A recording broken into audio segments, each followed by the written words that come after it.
Magandang araw sa inyong lahat. Lalo po akong nagkaroon ng bedroom voice dahil sa init dito sa Austria. Umabot po kahapon ng 41 degrees. Ako po talaga yung nagkakasakit. Talaga yung katawan ko, bagamat tayo Pilipino, na sadyang mainit ang ating bayan, sanay naman tayo sa air conditioning dito po sa Austria at sa buong Europa. Kaya po nagkakaroon sila ng mga napakadaming namamatay at nagkakasakit ay dahil nga po wala silang air conditioning. No? So ayan po, balik na naman ang masamang kaso ng sipon. Kaya ngayon, nagkukulong sa bahay, bagamat meron po akong bisita, mga kaibigan ko, galing sa Espanya na bumibisita sa akin dito sa Vienna. No? Well, unahin po muna natin itong mainit-init pang balita. Meron na naman pong bansa na bumitiw sa International Criminal Court. Ito po ay ang bansang Chad.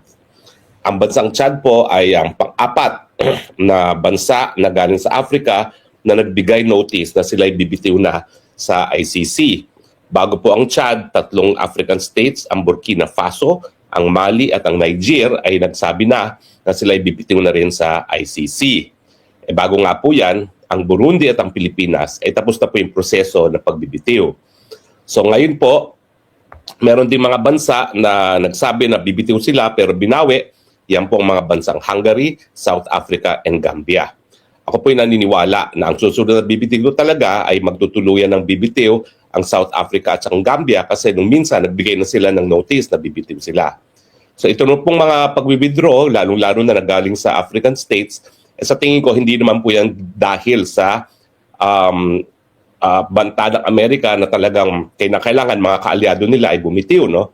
Karamihan naman po itong mga African states na ito ay hindi naman talaga alyado ng Amerika, dahil mas malapit ang kanilang relasyon sa mga European states na sumakop sa kanila at ang dahilan kaya sila bumibitiw ang tingin nila patuloy na pananakop sa kanilang pagiging soberenya mga bansa ang pagiging miyembro ng ICC. Gaya nga na sinasabi natin sa kaso ni Tatay Digong na hindi dapat ng ICC ang siyang maglilitis sa mga kaso na di umanong nangyari sa ating teritoryo dahil tayo isang malaya at soberenyang bansa, kinakailangan mga Pilipinong hukuman ang maghahandle niyan.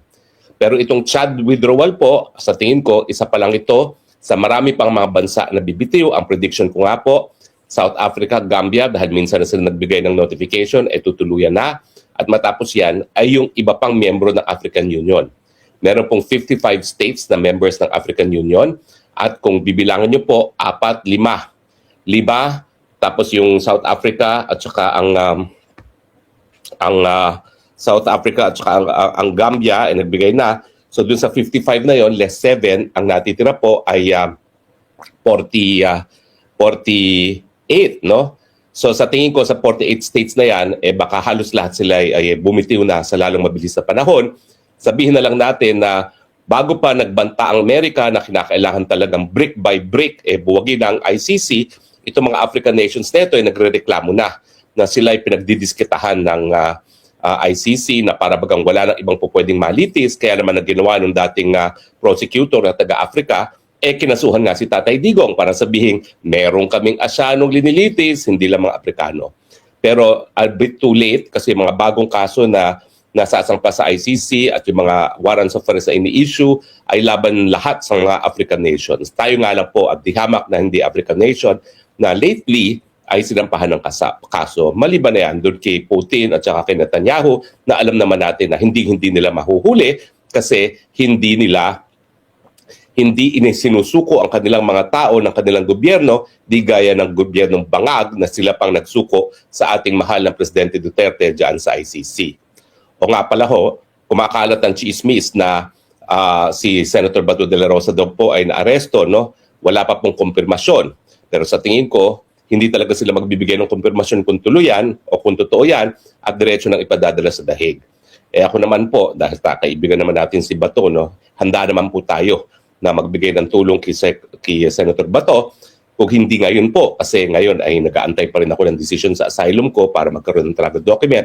Kinakailangan kasi ng travel document o passport para ikay maging abogado sa ICC dahil tatatakan doon ang iyong visa bilang ICC counsel. Na-revoke nga po yung aking visa yung passport ng gobyernong Pilipinas. Inaapila ko po yan, o di naman kaya, inaantay ko yung desisyon ng Austria dahil kapag ako'y nabigyan ng asylum, bibigyan din ako ng travel document.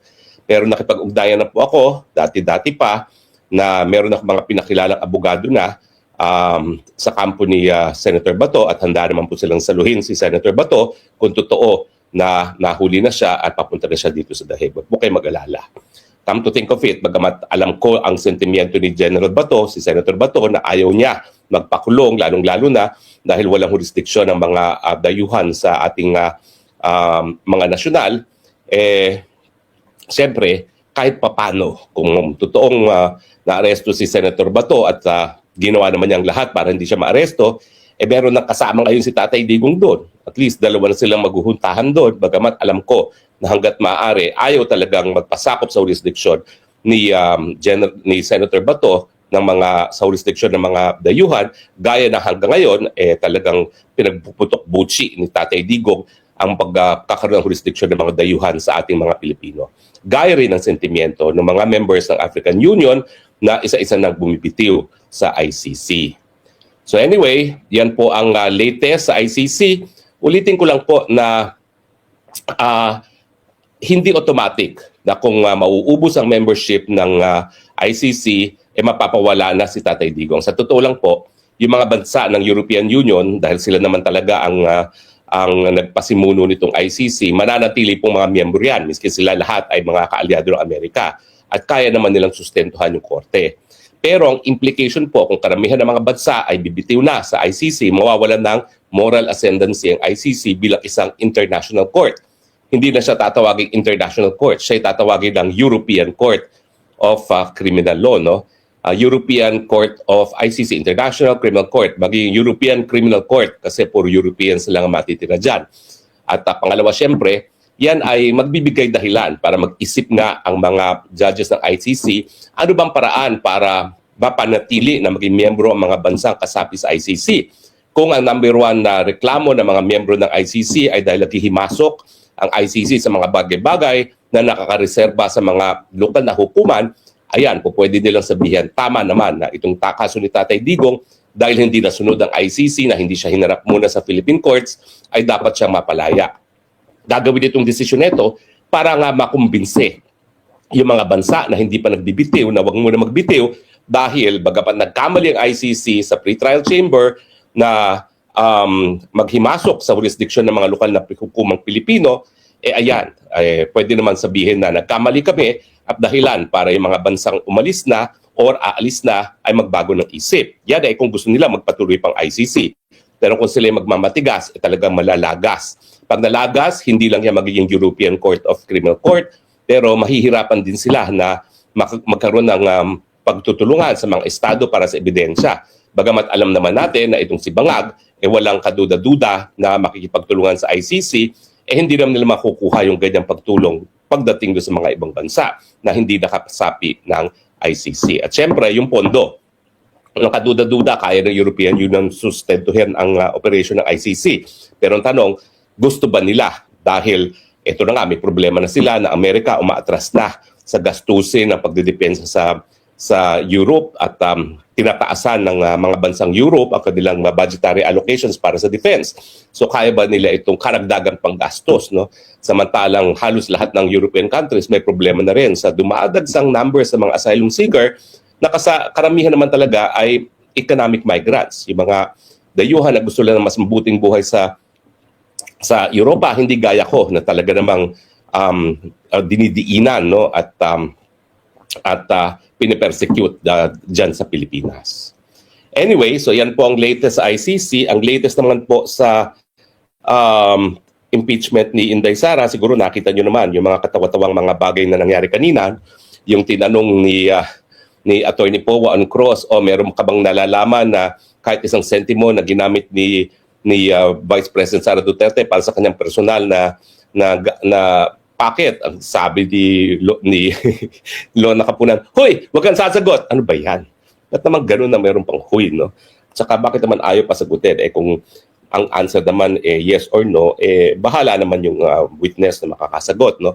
At malinaw din po na itong testimonya nitong COA auditor neto ay mga observations lamang. Hindi po ito mga COA findings na, dahil mga COA findings ay talagang COA mismo nag-i-issue.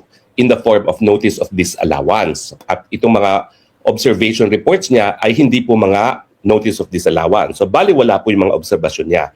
At malinaw din po na walang personal na kaalaman itong witness neto sa kahit anong pangungurakot ni Inday Sara pagdating dito sa kanyang confidential fund, no?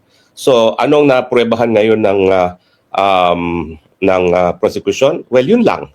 Mga personal na mga audit observations na wala naman pong bisa dahil wala naman siyang jurisdiction, wala siyang kapangyarihan na magsabi na mali itong mga paggagastos nito. Yan po ay tanging po pwede lang gawin ng COA sa pamamagitan ng notice of disallowance. Importante po na nabuking itong witness nito nang sinabi niya na si VP Sara lang ang kaisa-isahang VP na mayroong confidential fund. Meron naman palang confidential fund si dating VP Binay. At dahil hindi naman siya ang nag-audit kay VP Binay, hindi niya alam, hindi niya makukumpira kung paano na-liquidate ni VP Binay yung kanyang confidential fund at hindi niya maihahambing ito sa pag-liquidate ni VP Sara sa kanyang confidential fund. All in all, ano ang naging puntos para sa depensa? Una-una, walang COA notice of disallowance. Lahat ng mga sinasabi ng testigo, personal niyang obserbasyon. Pangalawa, walang pruweba na nangurakot si VP Sara.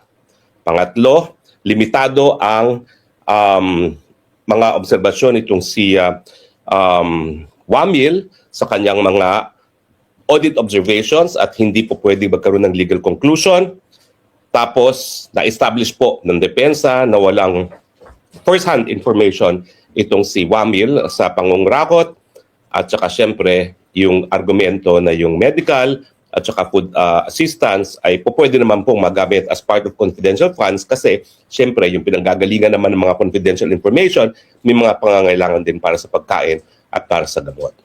So sa tingin ko, matapos ang 12 days, matapos ang 25 million times 12, magkaroon na ba yun? 25 million times 10 is 250 million times 12. After 300 million, wala pa rin napuntuhan. Wala pa rin napatunayan pangungurakot. Wala pa rin napapatunayan na pagtaksil sa tiwala ng taong bayan ang prosekusyon dito po sa patuloy na paninira kay VP Sara. Agree ba kayo or disagree? Well, kung agree kayo, like and follow me at kung hindi naman, bahala kayo sa buhay ninyo. Ito po inyong spokesman nagsasabi, I love you Philippines. You're the only country that I have. You're the only country that I will love. God bless the Philippines and bye for now.